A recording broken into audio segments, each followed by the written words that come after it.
Dear YouTubers, welcome to Real Turkey channel. I am Atilla Yesilada, as you might know, since I, present most of the shows.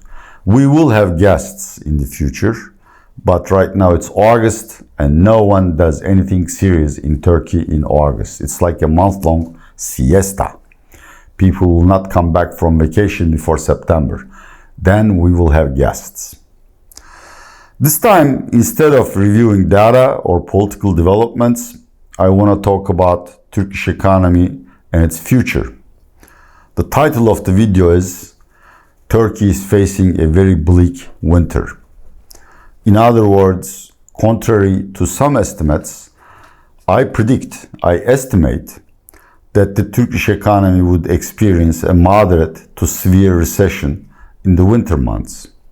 Allow me to explain why I think so, above and beyond the fact that I'm a sold out and turncoat and a traitor. First of all, I had anticipated that the summer season would bring a strong recovery in the economy because of tourism, Eid al-Adha, which is the major religious holiday, compared to your Hanukkah or Christmas, where spending explodes.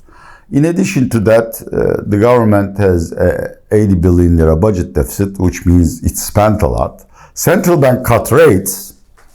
Tourism is booming. We're probably going to have a record year this year. And all of these have a multiplier effect in an economy that's not growing at its potential. So I would assume, we will have reached a strong momentum in the summer months, which would at least carry us through the autumn months. That unfortunately didn't happen. Yes, there is a recovery in Turkish economy, but it is very weak. And how I judge that?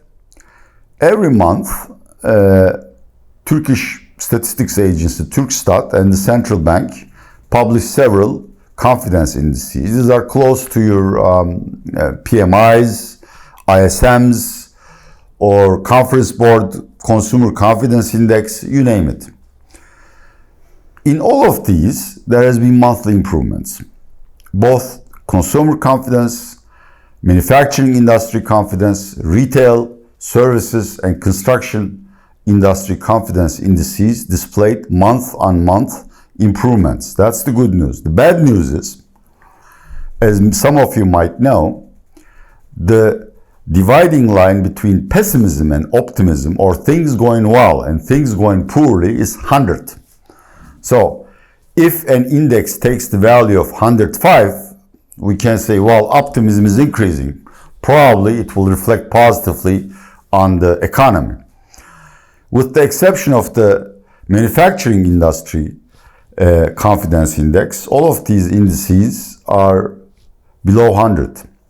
In particular, the consumer confidence index is very important because, unlike many other emerging markets, Turkey is largely a consumption-driven economy, and the consumer confidence index increased by 3 points to something like 60. So, consumers are not suicidal.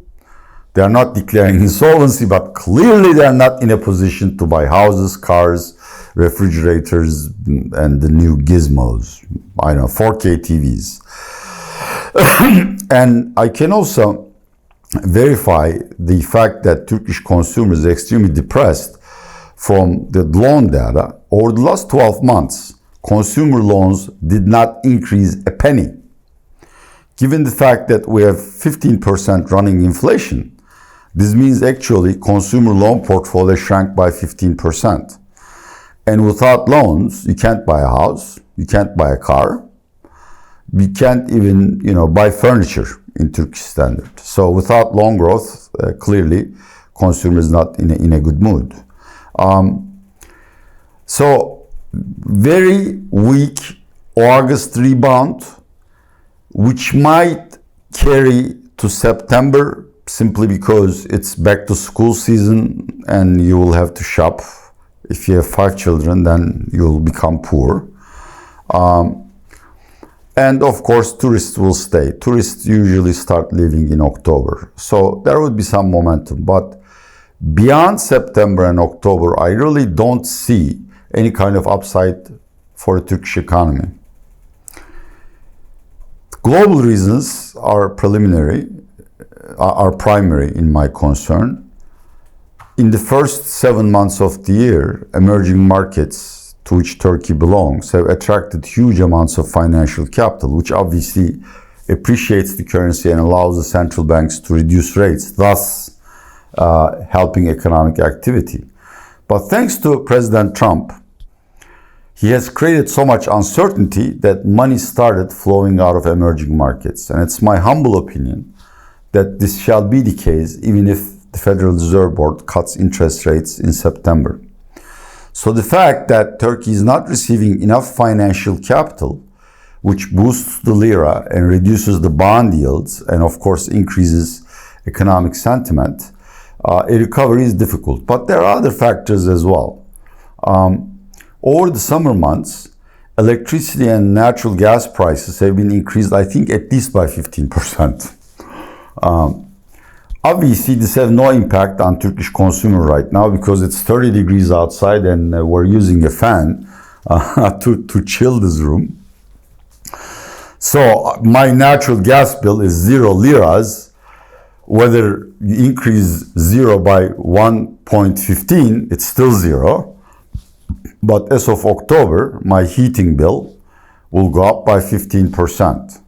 My transportation costs will go up by 15%. As a result, Turkish consumer will have less discretionary income to spend on, say, going to movies, buying popcorn, buying the kid new shoes. And that would further depress Turkish economic activity. The budget has reached its limit. In the first 7 months of the year, the budget deficit was roughly 80 billion liras. But if you exclude one-off items like profit transfers from central bank, the underlying trend in the budget deficit is roughly 120 billion liras. Never mind the liras. How much is the lira worth? You probably don't know.